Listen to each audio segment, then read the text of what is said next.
Hello, my sweet friends. Here we are again with Chapter 12 from Karen Cushman's The Midwife's Apprentice. This chapter, for Chapter 12, is called The Inn. And we know that an inn is another name for like a bed and breakfast, a type of hotel, a place that people can stay and spend the night. Well, the cat was hungry. He pushed at the lumpish weight that was holding him down, spitting and scratching until Alice shifted and he could crawl out to see what creatures there were about that were good both to eat and easy to catch. His exertions woke Alice, and she sat up and looked about her. At first, she made to stretch and smile and face a fine new day. And then she remembered. It was afternoon, and she was a failure, and she'd run away. It was beginning to rain, and she faced a night outside, alone in the wet. Oh no, this is sounding very familiar to how she kind of had to live before she wound up working for the midwife, right? My computer just turned on and I didn't even touch it. All right. She curled up again into a wet, soggy ball. I am nothing, she whispered to herself. I have nothing. I can do nothing and learn nothing. I belong no place. I am too stupid to be a midwife's apprentice and too tired to wander again. I should just lie here in the rain until I die. And she fell again into a dreamless sleep. Okay, remember that thing that we discuss in class called self-talk and how important it is to have positive self-talk versus negative self-talk? And remember how it was with Percy when we were reading Percy Jackson, how he, at the beginning of the book especially, had a lot of negative self-talk, and how sometimes we all can have negative self-talk. But what's really important is to not get caught up with that negative self-talk and to put a stop to that negative self-talk so we can be more positive to ourselves. Right now, she's stuck in that negative self-talk loop. She's feeling very, very down. But the next morning, her young body, now used to a roof and warm food on cold mornings, pricked and pained her until she awoke. It was still raining, and she was still a homeless failure. She stood up, picked some of the leaves from her hair, wiped her drippy nose on her sleeve, and looked around. She knew where she was. Behind her were the village, Emma, the midwife, and failure. She could not go back there. She could not stay here in the rain waiting to die, for she was too cold and hungry and uncomfortable and alive. So she went on ahead. The cat stalked behind, stomach empty and feet wet, but unwilling to let Alice go on without him. So she still has her trusty sidekick, the cat. An hour's walk brought them to the crossroads where the road from the village met the road to the sea, and there Alice could see, through the wet November dawn, a light. It was an inn. Alice had never been in such a place where anyone could find a bed or dinner provided he had the coins. Well, Alice did not have the coins, but she had 2 strong hands and an empty belly to fill, and she was soon at work in the kitchen, trading her labor for bread and a bed out of the rain. Purr made himself useful, keeping mice from the barley and tasting everyone's cheese. The inn was really no more than a large stone cottage with a room over the big kitchen, a loft above the stable, and tables in the hall good for sleeping on or under. The innkeeper was called John Dark, for he was nearly sightless, but none so blind that he could not find an untended mug of ale anywhere on the table or pinch a plump cheek as it passed. Most work about the inn was done by his wife, the round and rosy Jeanette, who could carve a fowl with one hand, turn cream into butter with the other, and still have one left over to hoist a noisy guest by his shirt front and tuck him out the door. In other words, she gets stuff done. She is very productive, always keeping busy and at work, and she is very thorough and good at all the work that she does. Oskins Boskins chickadee, Jeanette said next day to Alice, you are such a help to me that You are such a help to me that you would stay on a while. So in other words, saying, hey, can you do this? I would love for you to stay. Also notice that she called Alice chickadee, and that's what I tend to call you guys in the classroom, huh? Alice had nowhere to go, so she stayed grateful that she had found work she was not too stupid to do, even if it was only scouring the tables with river sand or skinning an eel for pie. Alice worked hard and lived mostly on beans, bread, and Jeanette's bad beer. Each week the autumn grew colder and wetter, and the inn, although dirty and drafty, was much cozier than any barn or dung heap to be found outside. So she remained, empty of heart, She would not think about her months in the village, or Will Russet, or the bailiff's Joan, or the midwife, for such thinking brought the tickling to her throat again. What do you think that tickling is that she keeps mentioning? Do you think perhaps it's that sensation that you get right before you cry? Have you guys ever felt that before? Sometimes before you start to cry, not only do your eyes tickle a little bit, there's a little bit of like a burning sensation, but also sometimes you feel it right through your throat, right? So maybe that's what she's talking about. And I've lost my spot. Here we go. For such thinking brought the tickling to her throat again. But sometimes the smell of the garbage or apples baking would make the village so alive in her mind that she would look up quickly, certain she had been magically taken back there again, and her eyes would blink in hope and dread. Sometimes, too, she thought of the boy she'd sent to the manor and wondered how he fared, and if she had at least done that right. Remember, that's Edward. Soon it was Christmas, and the inn teemed with folk going away or coming home. Alice hung holly and ivy from the charred beams in the hall. Musicians with their rebecks and guitarns and sackbuts came to drink and stayed to play. Ducks and geese on great skewers were turned in the roaring fire until they were golden and juicy and so fragrant that the cat and the mice came in from the stables hoping for a bite or two. It was all colorful and warm, but Alice enjoyed none of it. Her heart heavy, her eyes blank, and her mouth as tight as a hazelnut, she went about the business of Christmas as if she were mucking out a stable, muttering over and over to herself, I am nothing, I have nothing, and I belong nowhere. January dawned frosty and gray and stayed that way, and Alice stayed too. Just before a gray January turned into a black February, she noted a thin, brown-coated back hunched over a table close to the fire and realized she had seen that same brown-coated back for weeks now, hunched in the same way over the same table before the same fire. Alice began to watch the man, not knowing he had long watched her, and wondered what could so blight a person so young. In other words, what could trouble a girl so young? What could it have been that happened in her life to wind her up working in an inn all on her own, not for even any money, but just trading her work for some food and a place to sleep? He was long and skinny as a heron, with black eyes and a face that looked sad, kindly, hungry, and cold.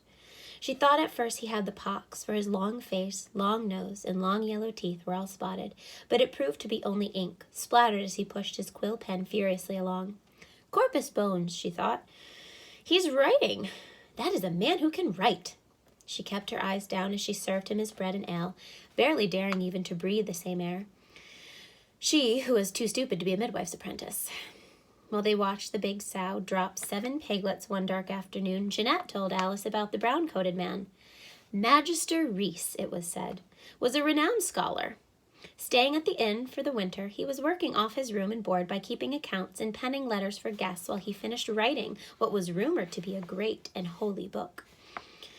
Alice studied the man. She noticed that John Dark liked to sit near him, for he was careless of his ale, and Jeanette made sure to give him the smallest portion or the toughest meat, for he ate what he was given and never complained.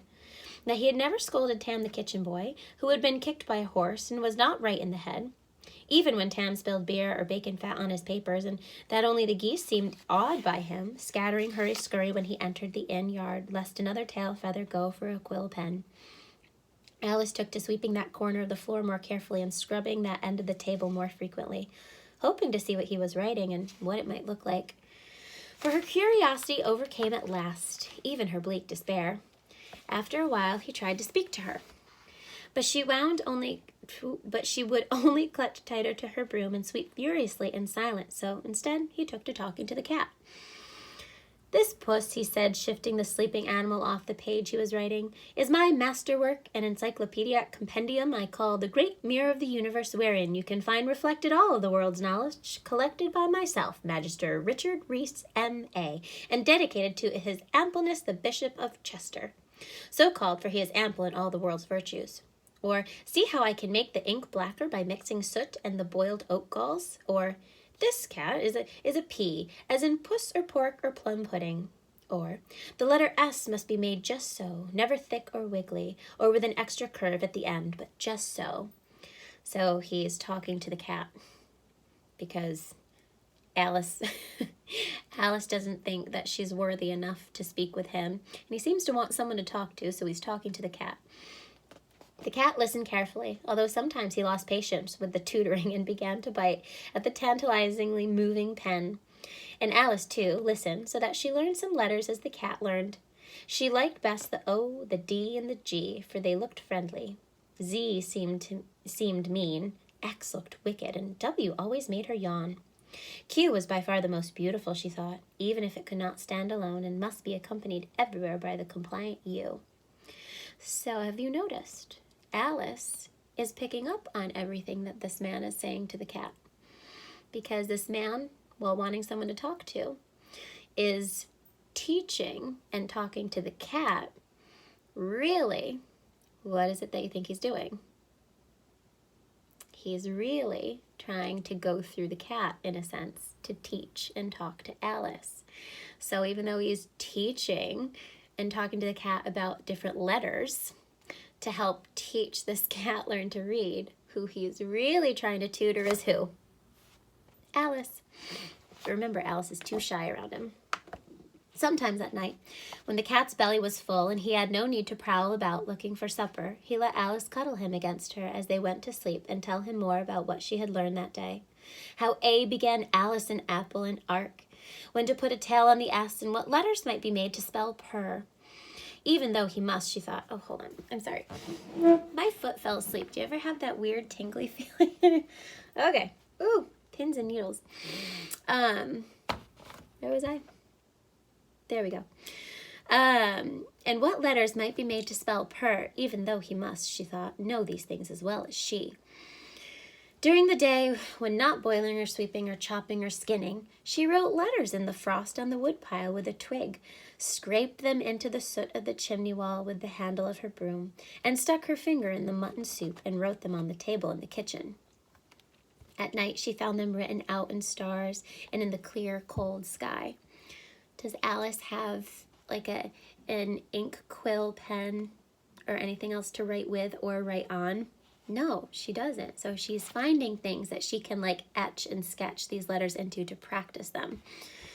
Once Alice knew all the letters and a number of combinations, Magister Reese began teaching the cat. Remember, he's pretending to teach the cat when really he's trying to relay this information to Alice. Reading aloud bits of wisdom from his great encyclopedia. As a result, Alice heard about the heavenly planets circling the earth in hollow transparent spheres, about the great empire of the Romans that once stretched all the way to Britain. What is it we're learning about in social studies right now? Ah, yes, the Roman Empire. About the faraway island of giant ants who walk upright and mine for gold. She learned about the 4 humors that govern the body, how to plant corn by moonlight, and where the antipodes are. And still, he had not said a word to her. When one day he threw away a page he had ruined with an ink blot, Alice snatched it up and stuffed the stiff vellum into her bodice. Each night before she blew out that last candle, she would labor over the page, picking out letters and sometimes even words that were familiar to her. So little by little, she's recognizing letters, and little by little, learning kind of how to read. One showery afternoon, when raindrops sparkled like fairy dew on the new green leaves, Magister Reese sat dreaming over his mug of Jeanette's thin, bitter ale. Winter was nearly over and his book far from finished. What was he to do next? Should he stay or go? What do I want to do? He asked himself. Spying Alice sweeping her way toward him, he asked her, what do I want? And then pointedly, and what, in-girl, do you want? He doesn't know her name, so he's calling her in-girl. Alice stopped still. She thought just to sweep away, but the shock of his addressing her directly was lost in that intriguing question. What did she want? No one had ever asked her that, and she took it most seriously. What do I, Alice, the in-girl, want? She chewed on a lock of her hair to help her think. What did people want? Blackberry pie? New shoes? A snug cottage and a bit of land? She thought all that wet afternoon, and finally, as she served Magister Reese his cold beef and bread supper, She cleared her throat a time or two and then softly answered, I know what I want. A full belly, a contented heart, means a happy heart, and a place in this world. Magister Reese looked up at her in surprise.